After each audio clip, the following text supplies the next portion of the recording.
And welcome to Chef AJ Live. I'm your host, Chef AJ, and this is where I introduce you to amazing people like you who are doing great things in the world that I think you should know about. Before I introduce today's guest, I want to thank Renee for this beautiful bling hat she got me for my birthday. It'll be perfect for next year on St. Patrick's Day, but green's one of my favorite colors, so I'll wear it all year round. Thank you for thinking of me. Today's guest is Dr. Shrenik Shah, and he's going to be giving an amazing presentation. We're going to be learning a little bit about how to align body, mind, and spirit and how a plant-based diet can help with that. Please welcome him to the show. It's nice to meet you. All right, same here. Thank you, AJ. It's So really how did you find out about me? Because I love it when doctors or I love it when any guest contacts me to be on the show, because very early on, like 5 years ago, I'd ask people and they'd look, yeah, if I wanted to be on your show, I tell you. So you contacted me, which I'm so grateful for. How did you come to know about me? I'm a medical director of World Vegan Vision, and we do a lot of outreach programs, spreading the word about veganism and whole food plant-based diet.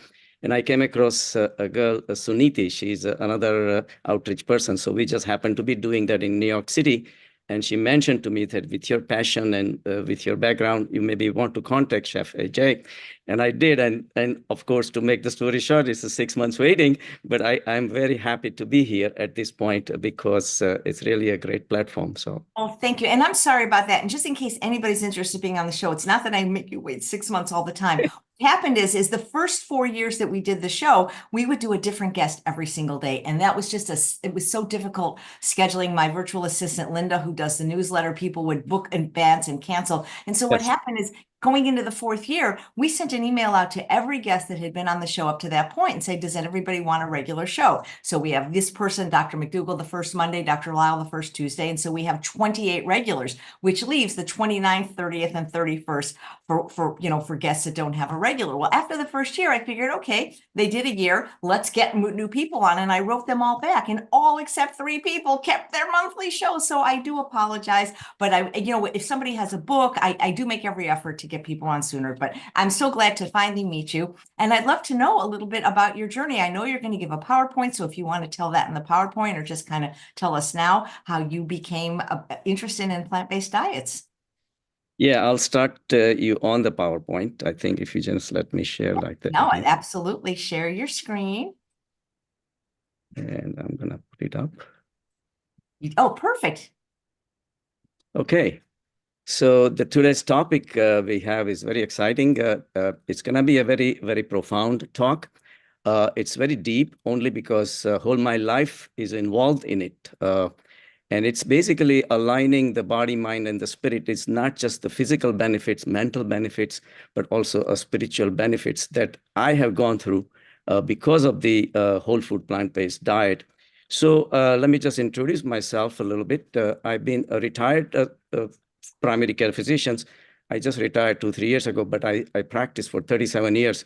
And out of those 37 years, more than half I spent on being a vegan and ultimately whole food plant-based diet. And then I shared that information with a lot of my patients, and so many people benefited, and I benefited the most, of course. But my method in going on to the whole food plant-based diet was not just straightforward that somebody told me and I would go on it or something like that. I'm a self-evolved whole food plant-based diet fan, because the self-evolution is the method that I really took it very seriously, in the sense I would not accept any truth if it just comes to me and then, okay, I'm going to do it. Not like that. I have to go very into the depth of it. I had to investigate, and I have to ask a lot of questions. I have to compare the pluses and minuses and all those things before I really go forward.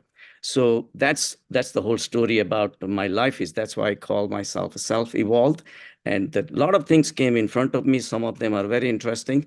So, and the sources were also very fascinating.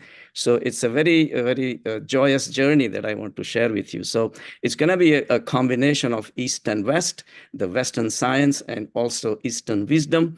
And it's going to be a combination of science and spirituality. So it's going to be very interesting. And as I said, it will be very thought-provoking, and it will make you think. That's for sure. Let's see.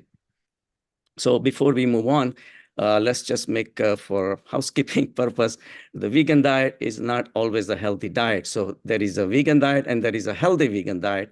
So as long as we all understand, like AJ has been promoting the whole food plant-based diet, containing only whole grains, leafy vegetables, fruits, nuts, legumes, and no processed foods, of course, and no oil, and very limited salt, sugar, something like that. So that's basically the line we are going on to. So my life has been defined by so many questions, and questions can be very, very profound. And a lot of people just bypass the questions. They don't even get into them. And then they get into the rut of the daily life, and they forget about the question. And questions can be very potent, and they can really change your life and the lives of the people around you. So for me, question was not just a question, but I would add my passion to it. And that's what I'm saying. My presentation is going to be unique. So question, when you combine with the passion, it turns into inquiry, introspection, whether you get the information from outside, but that's even not enough, how it suits you well with your within, and how it makes sense with the practical world that you're living in. So all this inquiry all makes you very restless. First, the question makes you restless.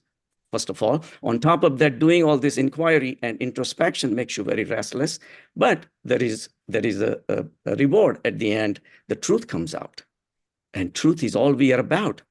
And so when the truth comes, the restlessness comes to an end.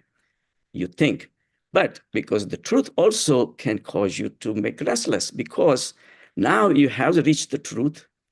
How are you going to put it in your daily life?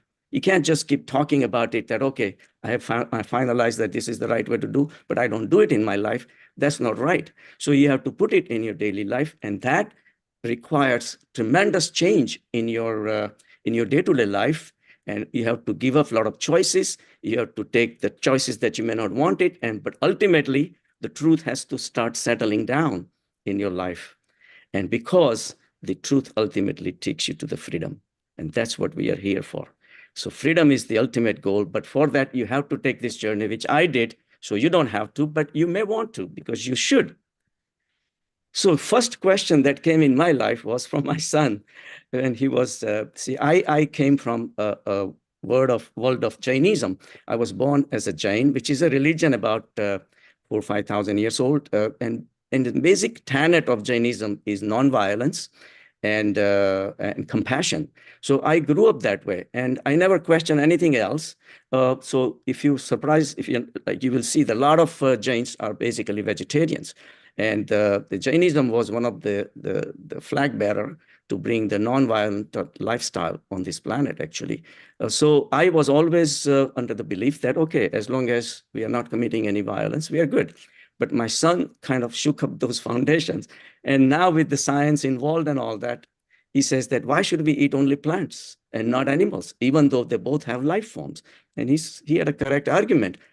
This was in early 90s, and I did not have proper answers because there was no internet. And luckily I was an avid reader, so I kept on searching different books.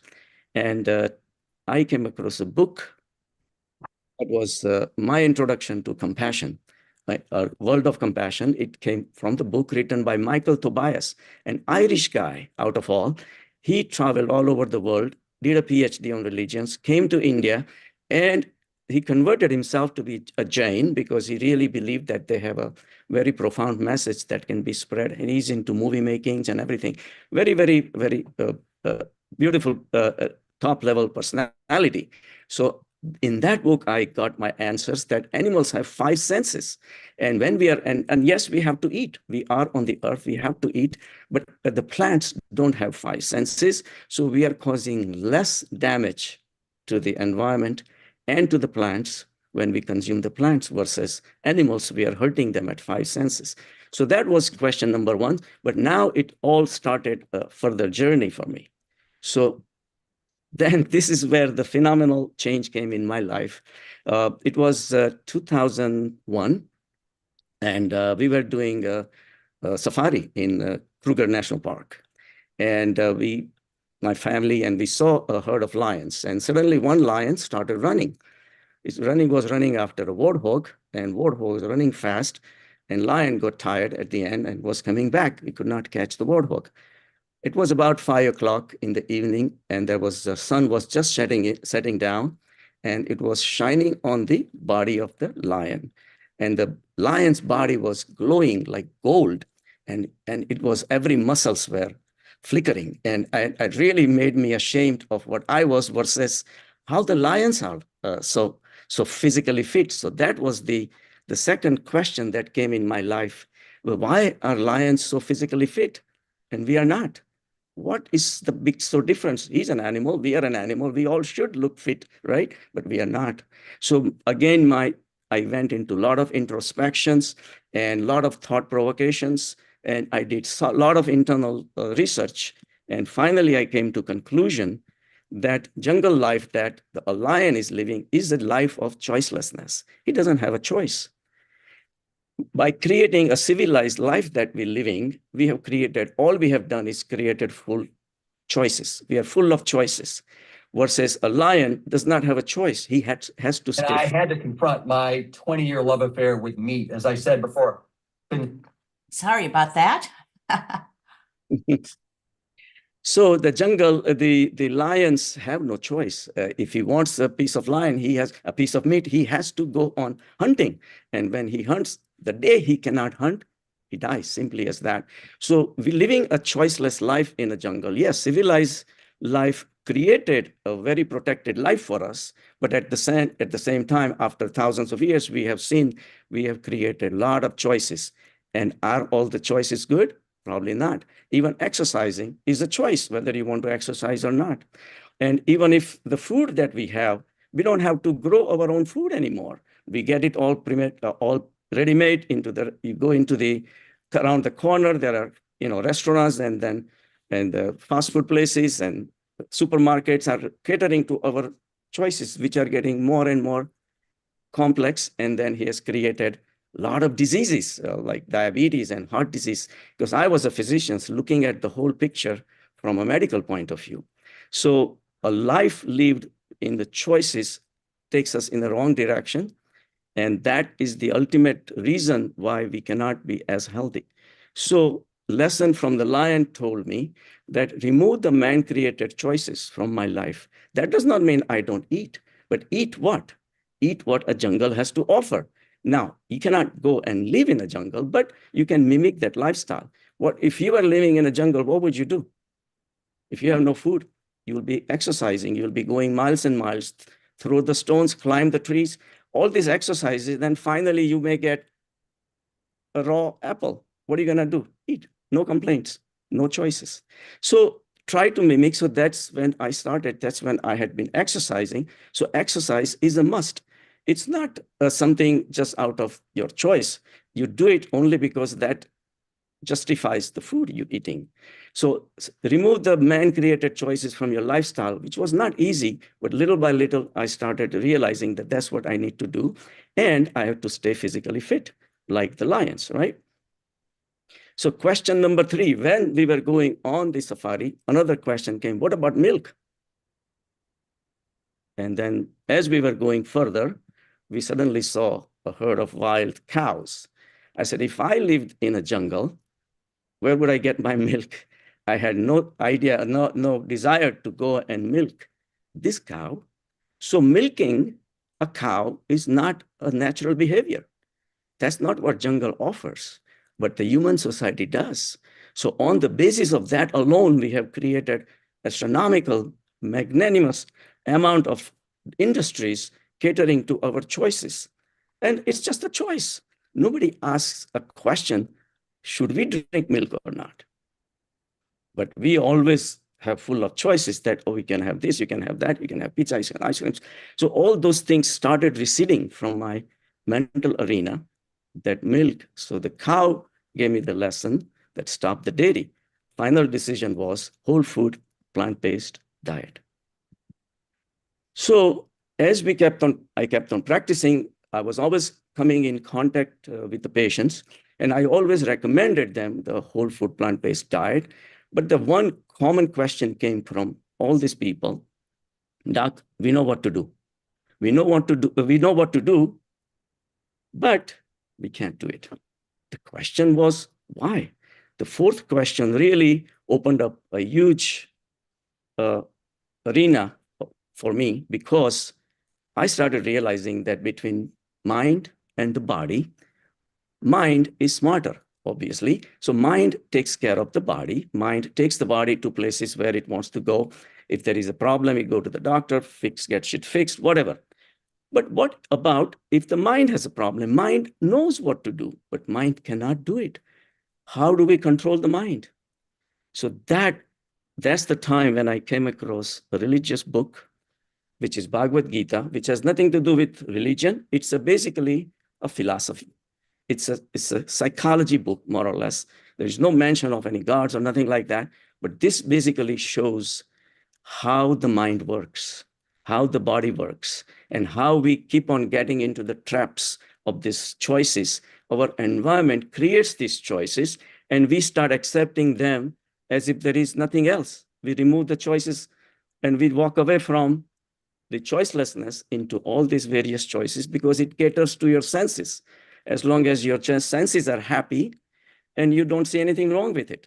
But that's where our mind is becoming a victim to all these choices. So that's where I started getting into yoga, meditation, samadhi states, and all these things. So I started rising higher internally, realizing that there is something called soul. And if you connect with the soul at the higher level, you can control the behavior of your mind, because mind ultimately is going to lead to your daily actions, the behavior of your body. So that was the whole purpose. And that started with this book. And then, of course, I went very deep into that over so many years. But that's not the ultimate talk here. So J. Krishnamurti was a great saint from southern India. And this was a very profound statement. He said, freedom to choose is good, is great. But freedom from your choices is the ultimate freedom. We became free from British, India did, and US did. And that was a great freedom that we decided that we will choose our future. Great. But we are still slaves. Slaves to what? Slaves to our choices. We are bound by our choices. We cannot come out of it, even though we know what to do. That's exactly the question had started my journey into spirituality. And this is what I came across, that freedom from your mind is the ultimate freedom. So as I was studying the scriptures, and many scriptures I studied, but one of the things that appealed to me was the statement by Krishna. Again, in Gita, it says, do sattvic ahar. Ahar is food, and sattvic means pure. Pure means purity. Sattvic vichar means pure thoughts, and sattvic acharan means behavior. If your food is pure, your thoughts will be pure. And once your thoughts are pure, your actions will be pure. And what do we mean? What sattvic is purity. Example is apples grow on a tree. That's where it's sattvic. Means it's pure. Like a child is innocent. When he grows older, he loses his sattva. Villagers, very innocent people, come to the cities, then they start doing things. The sattva is gone. They become asattvic. So the same apple that is growing on a tree, consuming an apple is sattvic. But you bring it home and you mix it with, all these offerings from the society, the sugar and the salt and oil and whatnot, and make an apple pie, the sattva is gone. So if you eat sattvic food, your thoughts also would lead to also become pure, like sattvic. So sattvic food, in my interpretation, was whole food plant-based diet because it was pure. That also helped me because I was running marathons in those days. From New York, RRC always sent me emails. One of the emails really struck me hard. He says that don't just think that you're running a marathon, you're a marathoner. So develop your personality around marathon, which was a very profound message. And one of the things that they said, eat the food without labels. Sattvic food does not need a label. Carrots have no labels. Apples don't have labels. Why do we put labels? Because it's created by the human society. So sattvic food, if you stick to them, you will never have any major issues in your life. So sattvic food to me was a whole food plant-based diet, and I started going in that direction. Meanwhile, also came across a word, Ayurveda. A lot of people probably have heard of it. It's an Eastern medicine, basically. When I had no interest because I was trained in Western medicine, and I had all the intention to just continue doing that. But my intention with Ayurveda was not about treating diseases, but the word Ayurveda itself struck me really well. It says Ayurveda. Ayu means life, Veda in science. So Ayurveda was designed to take care of your whole life, not just give you medicine. And here I was practicing Western medicine, and medicine automatically means you come to me for a disease and I'll give you medicine, right? Simple as that. Diet and exercise, prevention, all those things were never really accounted for that much. Of course, it is there, but not like Ayurveda was revolved around this. We will prevent you from getting diseases first. And then if you have disease, come for medications. So the deeper meaning of Ayurveda what really appealed to me, and my whole direction of my practice after 10, 15 years, instead of just giving medications, started going towards prevention. And the lion, of course, helped, and all these thought provocations that I went through, and of course, all the scriptures and spirituality helped me realize that prevention is the best medicine. And Benjamin Franklin said the same thing. An ounce of prevention is worth a pound of cure. It's easy to prevent, but it's very complicated to cure. And I was at the junction of having thousands of patients, and should I just spend more time on cure, which was easy, just write down the medication, or spend more time in prevention? So again, I started going more towards prevention. And as we know, the total burden of animal foods includes so many diseases that we all are living with.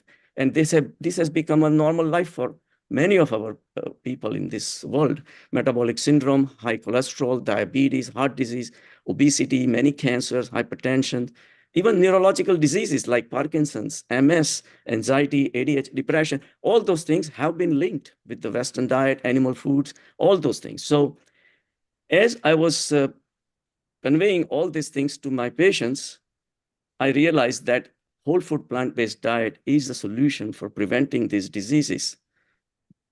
As I was doing that, one of my patients came. Actually, he brought me this book by John Robbins, A Diet for New America. John Robbins, son of Baskin Robbins.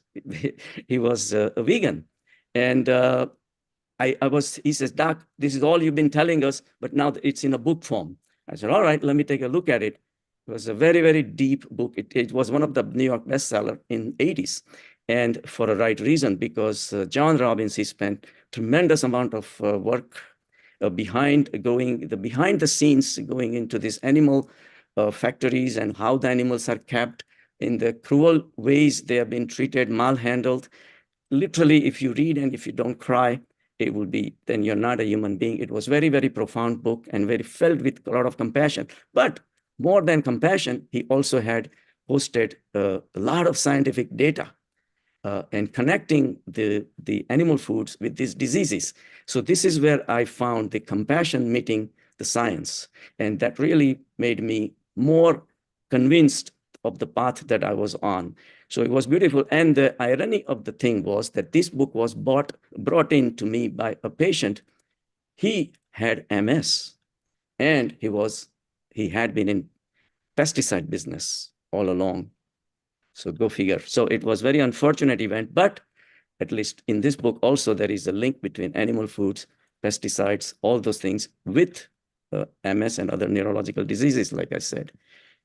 So I kept on really, now my mind was segregated away from the animal foods and going into the plant-based diet, and I was going on that directions and all that. One day, suddenly arose something within me. So what is the real problem with animal foods? People are eating all over the world. What is the real problem, even though I'm getting really all these negative things about it, but what is the real problem? So that's when another groundbreaking question arose in my mind. What is cholesterol? I had no idea. If I asked this question to 100 people, I bet I would get about 2 answers correct. And I actually used it in my practice. 2 students, biology students, came and told me, what is cholesterol? Rest of the people, including physicians, we never get any training in nutrition, unfortunately, as a part of med schools.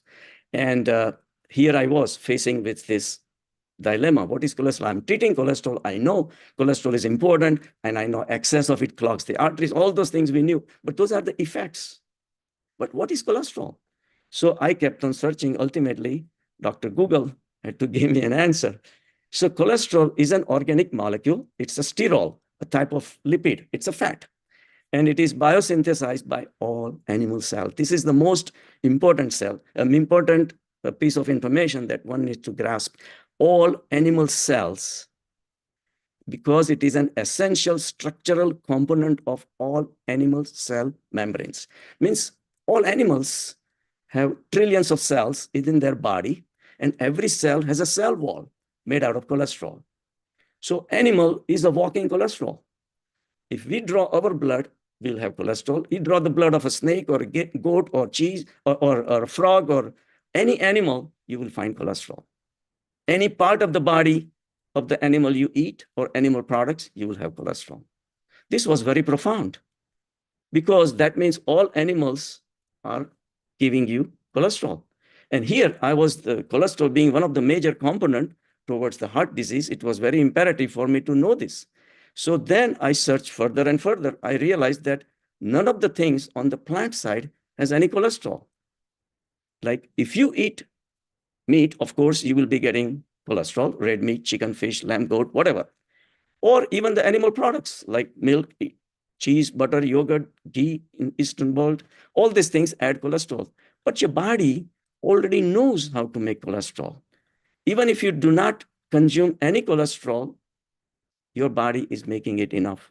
And the irony of that, under the FDA guidelines, there is a RDA for cholesterol, recommended daily allowance. How is that? There is no necessity to add cholesterol, but that's how the politics works, and this is how it is. I have been cholesterol-free diet for 20 plus years. I have never had any problem. So adding cholesterol has to go. So as we know, steak is high in cholesterol. Even half a fillet of salmon, and you think fish is good, think again, 112 milligrams of cholesterol. But this is how the human society works. They give you two choices. Oh, you think beef is bad? Okay, then take fish, no problem. Fish is bad, then take chicken. But they never say stop animals, right? So fish is 112 milligrams of cholesterol. Even milk, one glass of milk, 24 milligrams of cholesterol. And look at the cheese, 1 cup of cheese, 10 times, 256 milligrams of cholesterol.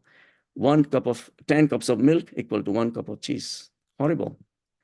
Same thing with yogurt, eggs, 1 egg, 187 milligrams of cholesterol. So everything, even the fish oil capsules, which you were made to believe that that will prevent you from getting a heart disease with omega-3, for which we have a lot of plant-based sources. Even fish oil gives you cholesterol, 1 teaspoonful, 104 milligrams of cholesterol.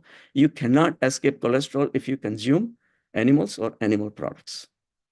So that's why plant-based diet have zero cholesterol. And you can Google it. Dr. Google will tell you there is zero cholesterol. And a lot of people came to me and they said, Doc, I know cashews have cholesterol. I said, oh, okay, I'm waiting. You go Google it. Zero cholesterol. None of the plants have any cholesterol. Why? Because their cell walls are made from cellulose. It's a watertight compartment, plants and animals. Cholesterol, no cholesterol. Cell walls are made of cellulose, which is fiber, is all zero cholesterol. And fiber is actually good for you. So here I was talking about, and with all this frame in my mind, I wanted to start promoting to my patients. My first poster child came. She visited me from northern New York. She drove 3.5 hours to come see me.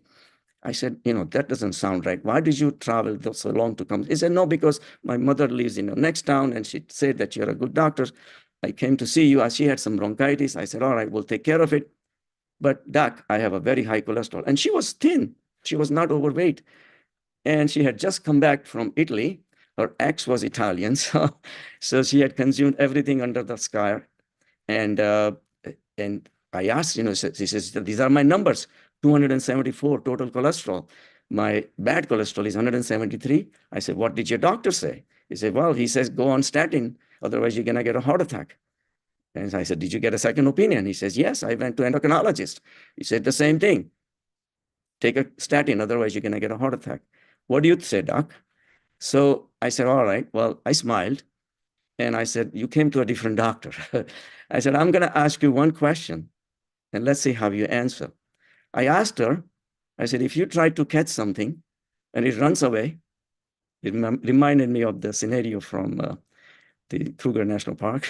I said, if you try to catch something, it runs away, what would you do? She somehow got the message. 99% of the people said, we'll go after. So she said, no, I'll go vegan. Because animals have legs. They're trying to save their life. Why do you want to impose yourself? Why not eat the plants and the trees? They don't have legs. You're not killing a tree by consuming fruits. But here, by killing an animal, you think further progenies are all destroyed. She got the message. Somehow she must have been a strong-headed lady. In 8 weeks, her cholesterol came down to 162 from 274. And look at her LDL, which is the sticky cholesterol that clogs your arteries, came down from 173 to 68. Profound change and no medication. So that she texted me, Dhanyavad, Shukriya. These were some Indian words she must have known. By the way, she was in Italy to teaching English language to Italians and all that. So she was very familiar with so many languages. So Dhanyavad is thank you, Shukriya, same thing. So she texted me, said, my cholesterol reduced by 105 points in 6 weeks.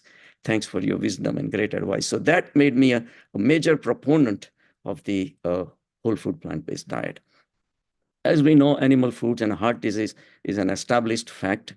And the heart disease is a leading cause of death in US. 1 person dies every 36 seconds. That's horrendous. And 655,000 Americans die every year. Heart disease costs us $219 billion every year. This is the data from CDC. Heart disease also is very prevalent, especially in South Asians, because a lot of immigrants are South Asian origin now. So it's becoming a reality even for the US to handle those things. Now, if you look at the total mortality in the world, 30% of the people still die from heart disease. But out of those 30% people, 60% are from South Asia.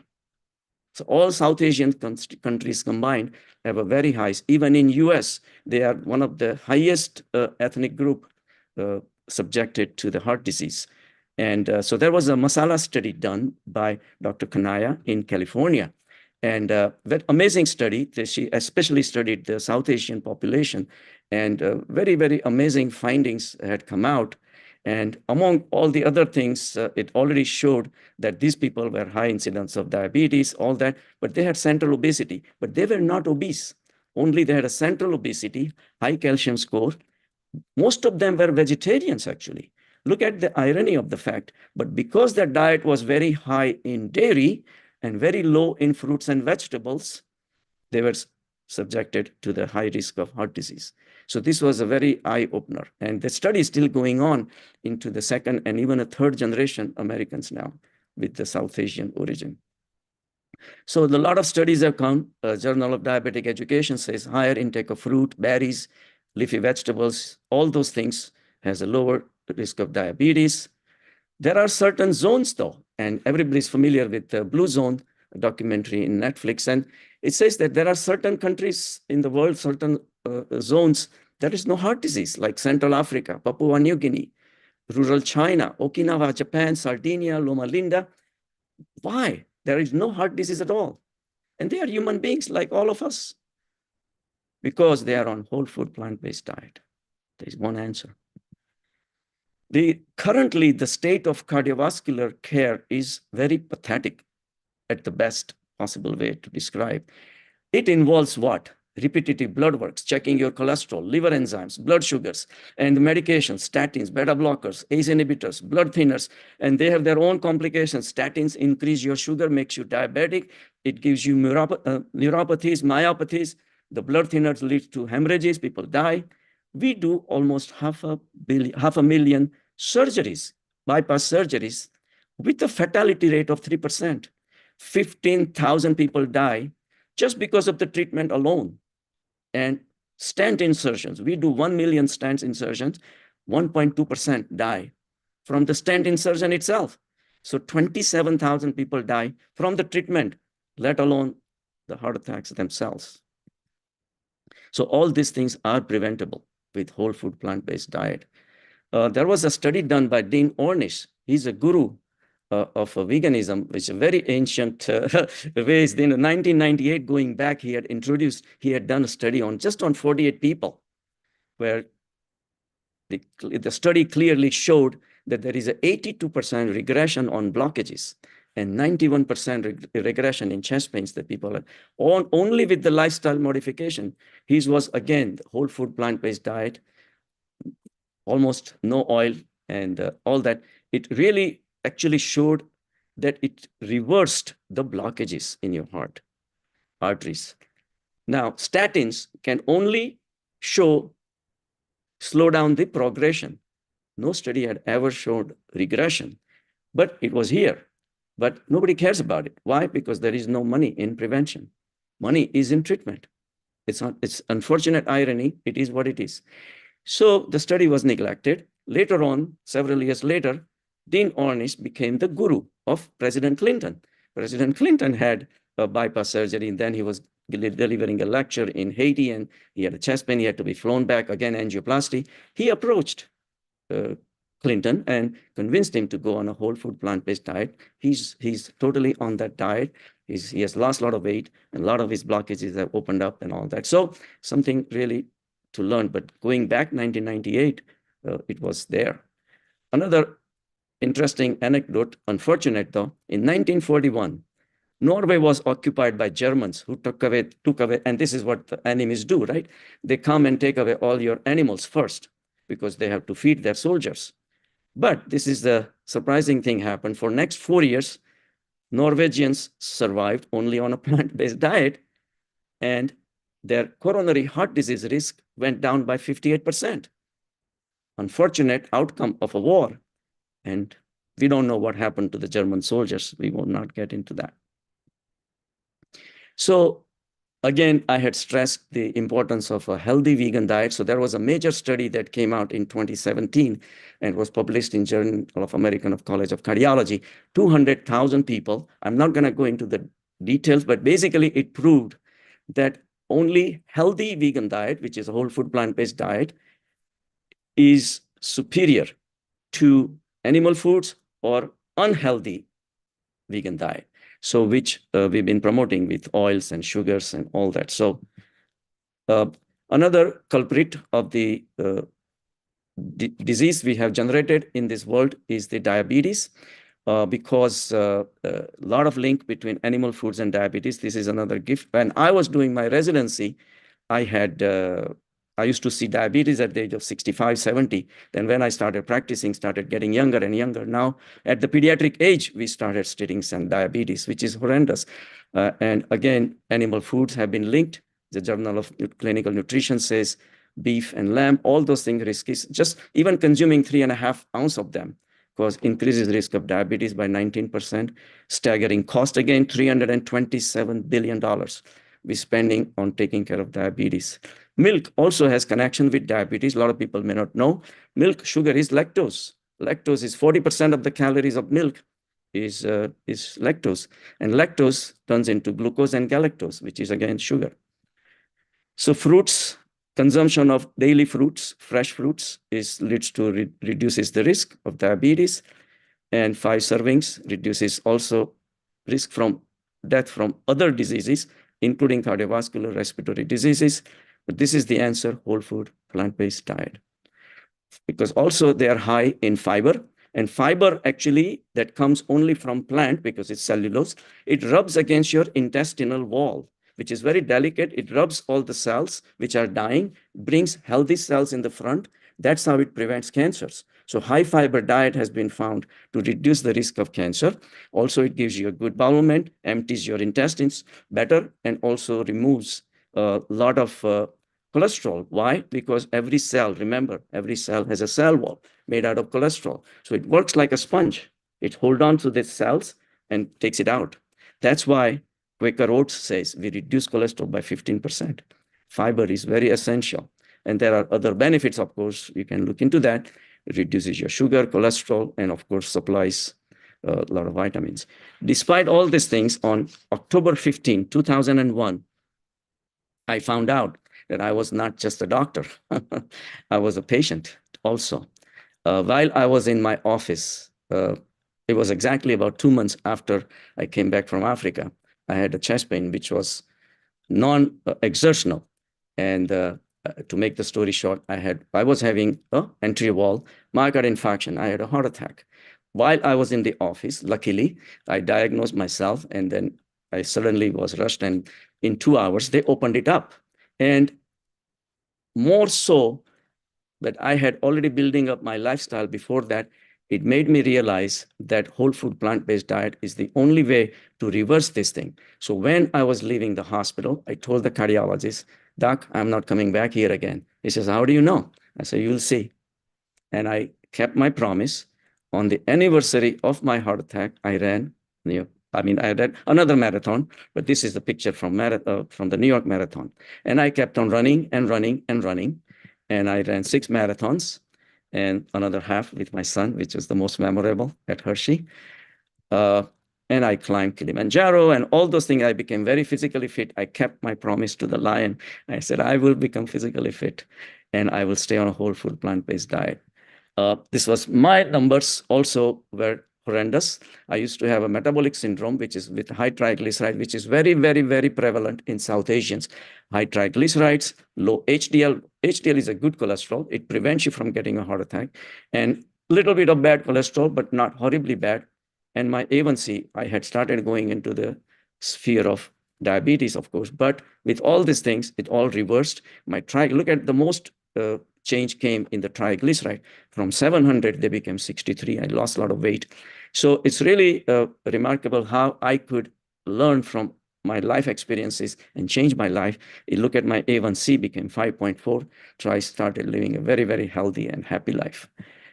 So this is where the mind and body got aligned. But the spiritual journey is a long journey. So that takes a while to percolate in your life. Meanwhile, I'm just going to quickly go through the animal foods and cancer. Milk is loaded with IGF-1. IGF is one of the 9 hormones which are naturally present in milk. You cannot remove them. Not only we cannot remove them, of course, the industry keeps on adding hormones to the cows to produce more milk. But even if we put that aside, IGF-1 is naturally present in your milk. And why? Because milk comes from mother. And mother makes the food only for the baby. So it's not just like eating an apple. It's the apple. We are not connected with the tree. But here there is a bond between a mother and a child. And the mother produces this milk ultimately for the growth of the baby. The baby has to grow. If there is a female calf, it has to become a cow. If it's a male calf, it has to become a bull.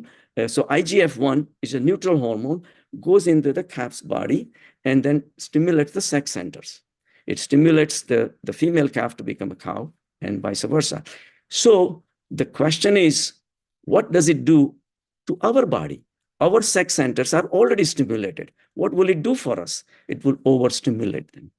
And that's why the milk has been linked with estrogen, because the IGF-1 stimulates the estrogen, the hormone-dependent centers, breast cancer, cervical cancers, uterine fibroids, all those things get stimulated because of the IGF-1 coming from the cow's milk. And of course, not even talk about all the additional hormones that comes. At one time, the diethylstilbestrol was routinely injected to the cows. Why? To stimulate, because it's an estrogen-like hormone. And because it will produce more milk. To increase the production of the bit, what will happen to that diethylstilbestrol once it comes in our body? Breast cancer. So studies were done that actually proved, and diethylstilbestrol was removed from the market. But America is smart. So then they tweak the molecules. New study has not come out. So meanwhile, right now, as we speak, still a lot of estrogen-like compounds are being injected to the cows. They come in our body. In females, like I said, it causes breast cancers, uterine cancers, cervical cancers, and in men, prostate cancer. So going back to whole food plant-based diet, again, studies have been proven in EPIC study in Italy in 2012, increasing vegetables, leafy vegetables, fruiting vegetables, all that reduces risk of breast cancer. And whole food plant-based diet also has been known to reduce. These are all supported by studies: lung cancer, colon cancers, ovarian cancers, breast cancer.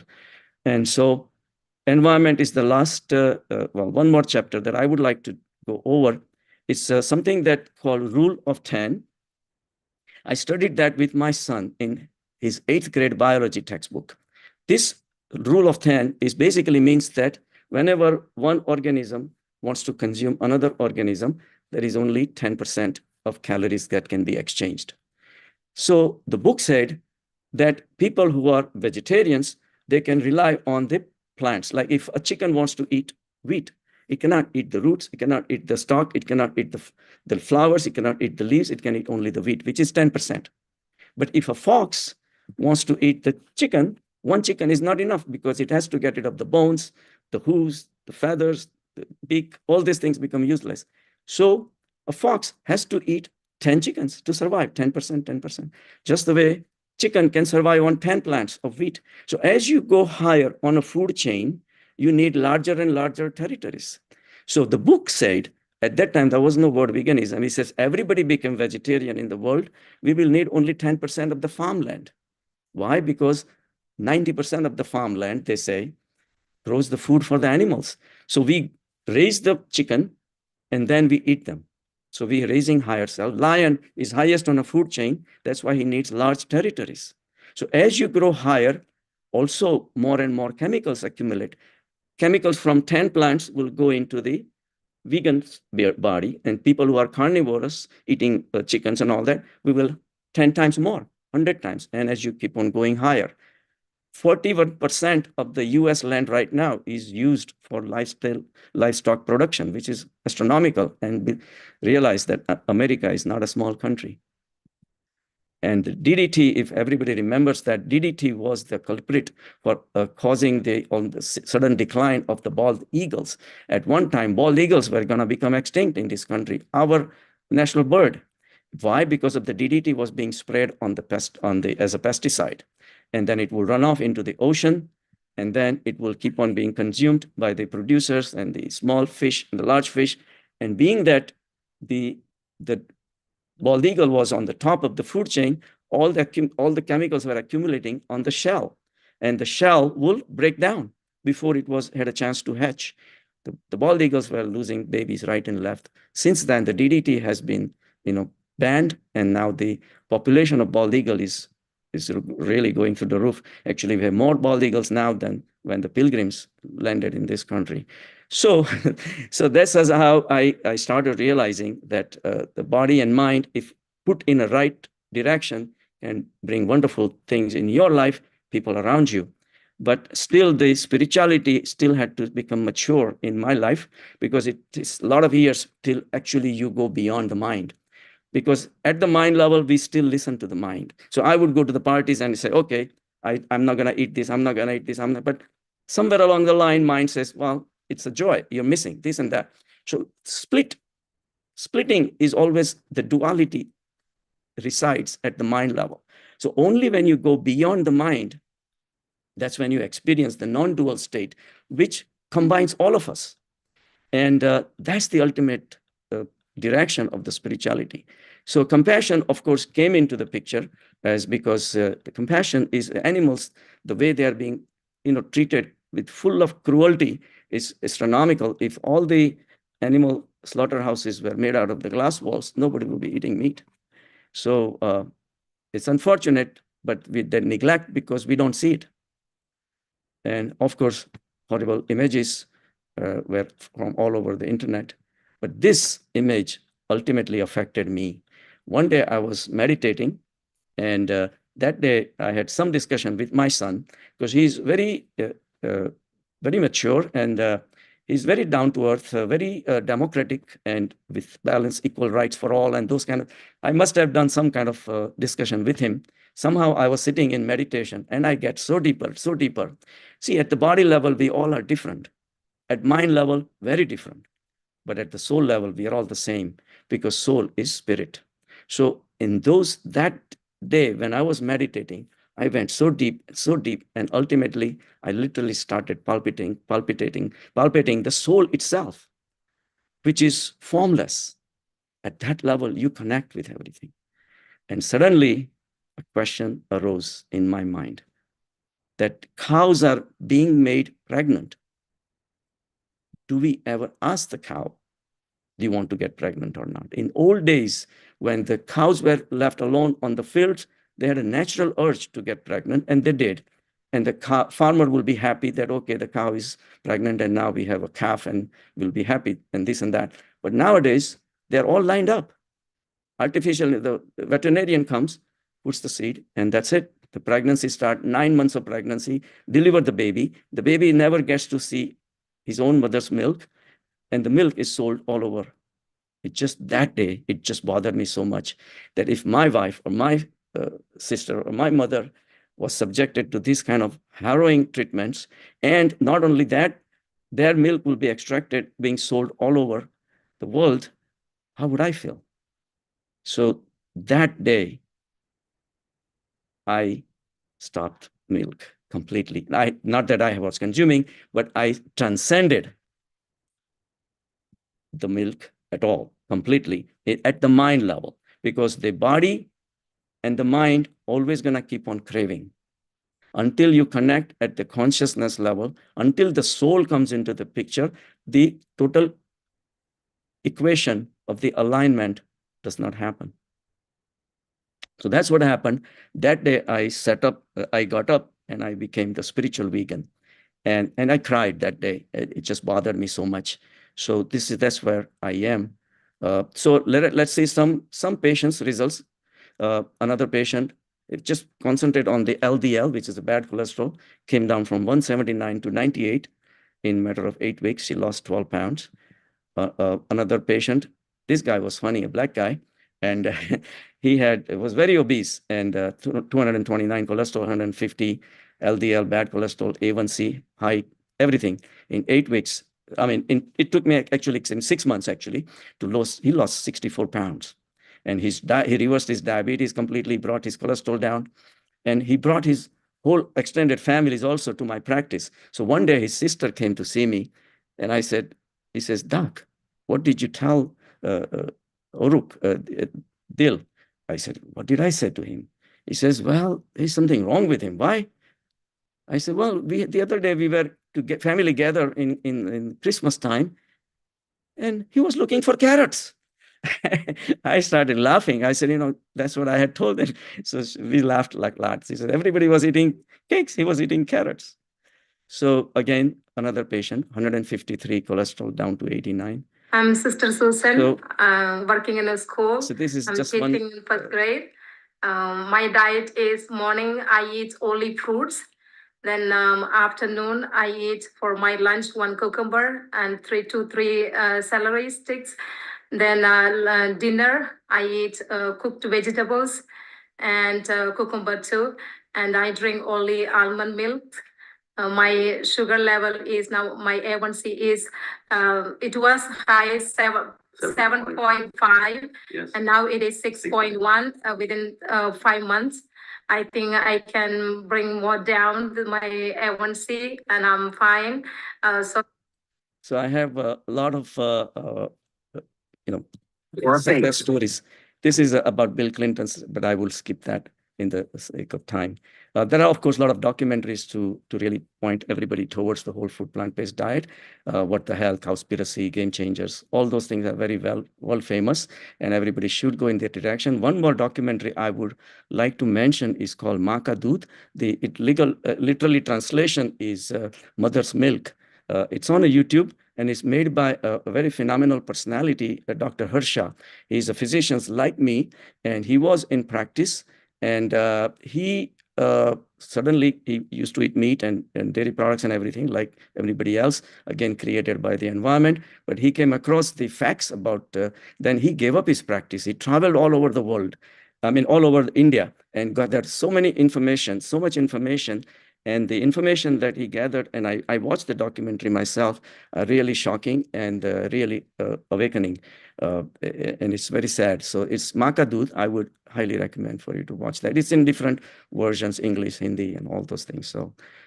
So before I close my talk, I would like to address this particular slide to the physicians in this audience. It says, Medici curati ipsum. It's a Latin proverb, 6th century BC. Physician, heal thyself first. because everything is in the hands of physicians. People come to us with expectations to deliver them the right advice. I realized myself that I was not taking them in the right direction by just putting them on medications. Not that everybody followed, but at least I could show them the really good path to really follow. And many of them did. And I'm glad that I could do all these things. So when physicians realizes these are the facts about the whole full plant-based diet, they can make a tremendous difference in the world. So I would, as a physician, to the physicians, I would like to do that. And one more question, I actually had misplaced it, and then I would like to go back to this question. This is for general public, which animal in the world drinks another animal's mother's milk and for the whole life? This is an open question. I want everyone to go through this introspection on this subject and come to a conclusion and give up the milk also along with. And I will take questions. Yeah, there are some questions. Thank you so much. Let me stop your screen share for you. Well, I know the answer to that question. Am I allowed to say? Yeah. Why not? Well, because I've talked about that a lot. 47-year vegan here. There is no other animal that drinks milk after maturity, even of their own species. Yes. Absolutely. Yeah, that is just so bizarre to me. And the thing is, so many Indians are naturally vegetarian, but Yes. the ghee, the oil, and the dairy. And I would say dairy might be the first thing I would recommend somebody give up. Yes, yes. Yeah, I took some notes. First of all, have you written a book? Not on plant-based diet, no. Because I was thinking one of the slides I loved almost would be a great title for a book, Anniversary of a Heart Attack. I know, maybe I might. I have written a book called Practical Spiritual Life, because this was my spiritual interactions with the patients when they were coming. A lot of them will come looking for medications for anxiety and this, and I said, no. Let me just teach you meditation. Just spend time with me. I spend time with them and put them in a direction on the spirituality. And I have a lot of interesting, also patients came with a lot of questions. I try to help them on a spiritual way. So which is the book is in the process and should be coming out. But yeah, somewhere along the line, my autobiography is also there. I have started working on it, but somewhere along the line, it will be, yes. Yeah. One of the things you said that I thought was really interesting, because I've interviewed Dr. Judson Brewer several times, and he actually has a book called The Craving Mind. You said the mind will always keep craving. Correct. Yeah, it's true. That's why we need to transcend the mind. So on the spiritual path, it is a major step that you have to take. Because at the mind level, you have tons of choices, like we said, and a lot of desires. So as long as everything stays, you cannot transcend the mind. And it includes even transcending your identity, your ego, which includes all these choices. When you transcend the mind, you connect with the world. And that's badly needed in today's world, right? Very few doctors even talk to their patients about diet. So probably even fewer would talk to them about, spirituality, I'm guessing. Yes, I think so. So guys, this is the best time to ask questions now, because when you ask questions early, unfortunately, the technology I use, the chat disappears. It's always great to start with 4 question marks. Let me put my glasses on so I can read. So one of the live viewers, Jina, her last name Shah as well. I hope I pronounced it right, Gina, or it says, Dr. Shah, how do you explain your heart attack beside genetic risk? Seems you had gone whole food, plant-based, and exercised already. Yes, my heart attack happened in 2001, and I had gone on a plant-based diet after learning behavior from the jungle, right? So my old habits kicked up, and then it had a single lesion, and but I had a metabolic syndrome for many years. So it actually, while I was exercising even before I went on the trip. So on the day of my heart attack, I had run 7 miles. So, and I started having chest pain. I told the cardiologist, I'm coming tomorrow, get a stress test, but I didn't make it. So I got the heart attack anyway. So it said I had to pay the price for older habits that I had. But since then, everything has changed. So yeah, it can happen. That's why I really bringing this up bring the awareness of everybody that it can happen. So metabolic syndrome is a very, very pronounced within the South Asians. And like I mentioned, they don't have to be obese. Their cholesterols don't have to be that bad. They just have to have a little central obesity. And I'm telling you, there is an epidemic of central obesity in India right now. So there is so much awareness is needed. So they have to pay attention to all these things and start getting into exercise, change their diet, and lose a lot of weight. So all these things are necessary. So like I said, the heart attack was accumulation of my previous life that I was living before.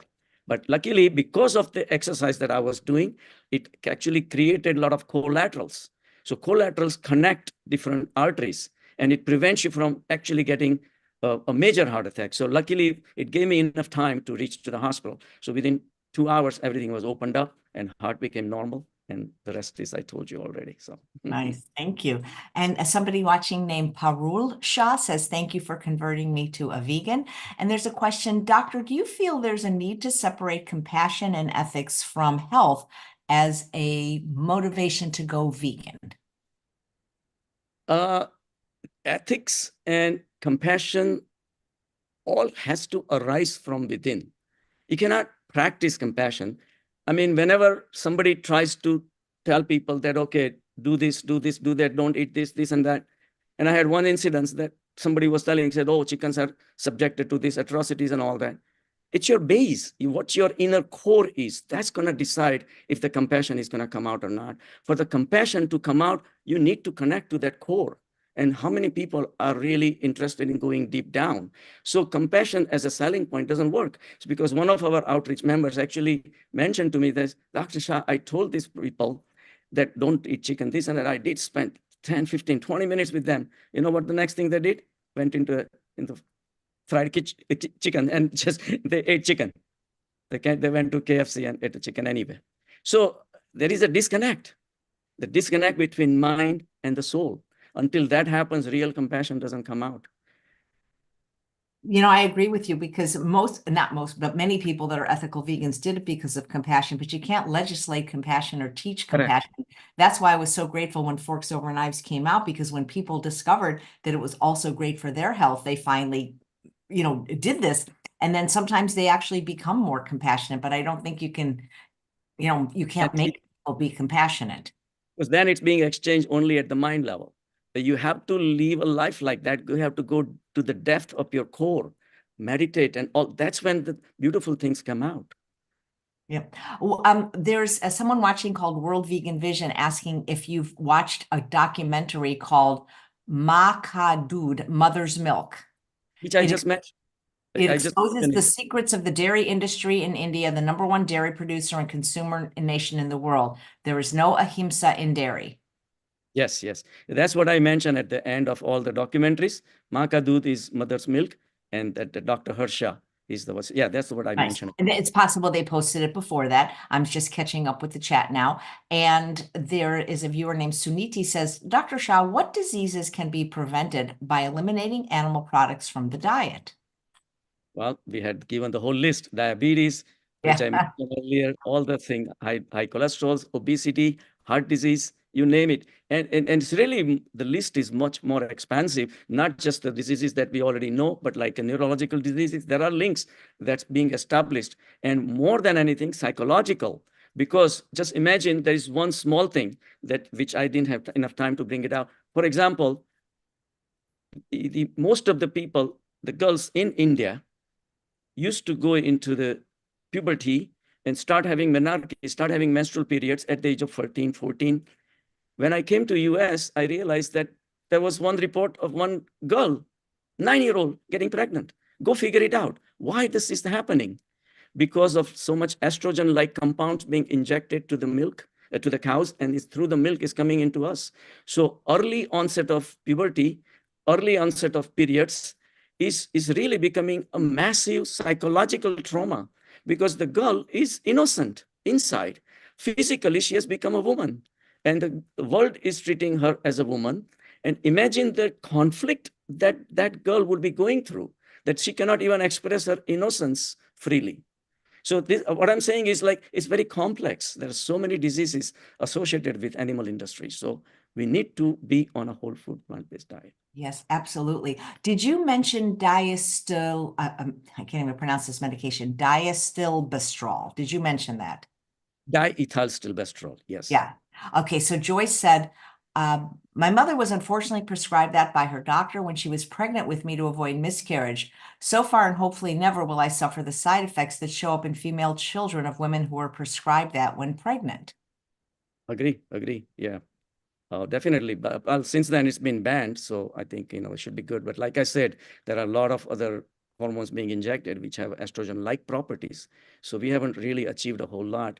Society does not want to let you go to the jungle. Nice. Adrena says, what was it that you were eating that you felt contributed to your heart attack? And I'd like to ask, what are you eating now? Because people love to know what our guests eat in a day. Well, the main thing was the dairy. The dairy was my main consumption because, like I said, I grew up in India where it was accepted as a part of your vegetarian diet. So dairy was the main one and not enough exercise. I started exercising at the age of 33. When I came from India to US, the only sport I was playing, again, it's a cultural issue, the table tennis, which is hardly a sport. So I never really exercised myself because in India, when you want to become a doctor, just study. No, don't waste your time. So very different outlook than what the Western society has, where the physical exercise is very, very well managed and very well recommended. So after I came here, at the age of 33, like I said, my cholesterol was high, triglycerides were, I could not do it. So I said, I'm going to start running. I went to the local park. 2 minutes, I was getting out of breath. So I said, this is not acceptable. I was only 33.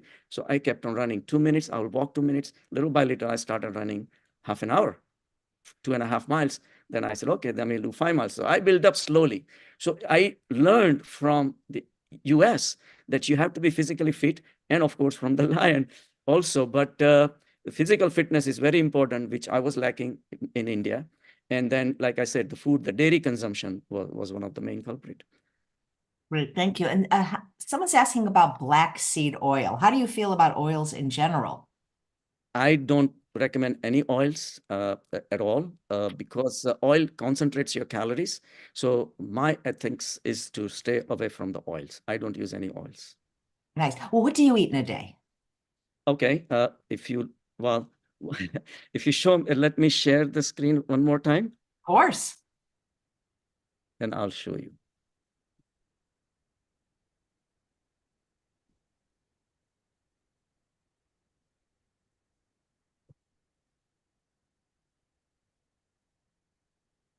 Okay, I have saved this slide. This is my favorite chocolate Powerball. And the recipe is in the show notes, and show notes. Recipe is in the show, yeah. So I eat that. I just want to tell people though, because they're watching on 4 different platforms, show notes are only visible on YouTube. So if you want the recipe, hop on over to YouTube. Right. So that is part of my breakfast, but this is my typical breakfast. Jungle diet. So I have a lot of fruits, avocados, all natural fruits. Edamames gives me protein. Chocolate Powerball is made out of all different seeds and different nuts and everything, marjol dates, and the taste is this delicious. So I'll have that. So this is my to-go breakfast every day. Items may keep changing. So lunchtime, I'll have a big bowl of salad, but again, put a lot of beans in it, boiled, soaked beans and things like that. And so a lot of salad, a lot of greens and seeds also I put it in. So that becomes my lunchtime. Then throughout the day, I'll have figs, prunes, those kind of things, healthy stuff. Evening, I'll have one meal cooked at home. We don't eat out much, unless we have to, but mostly just 99% home food. And again, no oil. And it's very interesting. I have another recipe. If we have time, I can talk about it. Sure. It's a special recipe. It's especially more for diabetics. I do have a picture of it, but it would be tough to bring it out without wasting time. So I would not waste time on that. But it's a special roti kind of thing, but it's not soft. It's a hard. So it's especially I devised it mainly. I got rid of all the grains because in India, the roti is so common and so popular. And roti is high in carbohydrate, especially, the way it's conventionally available without any fiber and all that. So it contributes significantly towards the elevated blood sugars. So I told them to start having a mung flour, which is mung is a beans. So it's a dried mung flour, and you can crush it in the Vitamix and make a mung flours fresh. And then also chana. Chana is like a chickpeas, basically. You crush them in and then mix that. That makes a flour, and put some sesame oil, or sesame, not oil, but sesames you crush and mix it as a bonding. So I told people to start replacing roti with this. It's a little tough to get used to it, but people who do, that recognize a tremendous difference. I had one patient with A1C of 7.9, and by switching to this we call bakri, in 3 months became 6.2. No medication change, nothing. So it basically gives you a lot of protein, a lot of fiber, and very little carbs. And instead of rice, I tell them to eat quinoa, which is very good, which is a whole grain. It has a lot of essential amino acids in them. So it's a very good source of fiber and protein. So that instead of rice, I tell them to do that. The rest of the cooking is very easy. We don't use any oil in cooking and all that. So. Great. Thank you. And are you still running? Yeah. Well, running I cut down, but since I retired, went more into hiking. I do about 25 to 30 miles of hike every year, every week. And I'm going to be doing Everest Base Camp trek next month, actually. And so it's fun. I go out, hike every day. So it's fun. Well, thank you. It's such a pleasure getting to know you and your story. If people want to stay connected to you, do you have any kind of social media presence or website, or how can they find you? I have social media. I'm in WhatsApp. I have a group. I'm gonna leave my cell phone number in the notes, in the YouTube notes. Whoa, you better be careful. One doctor did that. No problem. Okay. My whole practice was like that. Every single patient had my phone number. I said, if you can contact your doctor when you need them, what good is that? So I have no problem. I would love that with my current. Thank you so much, Dr. Shah. You just seem like a wonderful person. If you ever get to California, I'd love to connect with you. Yes, absolutely. Thank you. And do you like balsamic vinegar? Because you get 2 free bottles. Yes, actually, I add that in the salad. Because balsamic vinegar is actually good. It increases nitrous oxide. So I do that. Yes, I do that. Perfect. Because thanks to California Balsamic, Tommy Balsamic, free guest, the first time gets 2 free bottles. Thank you so much. Okay. Thank you. Oh, my pleasure. And thanks all of you for watching another episode of Chef AJ Live. Please come back tomorrow at 9 a.m. Pacific time for Professor Timmery Hagenberger. She's going to be making you a delicious Easter brunch and give you all the recipes for corn fritters, asparagus with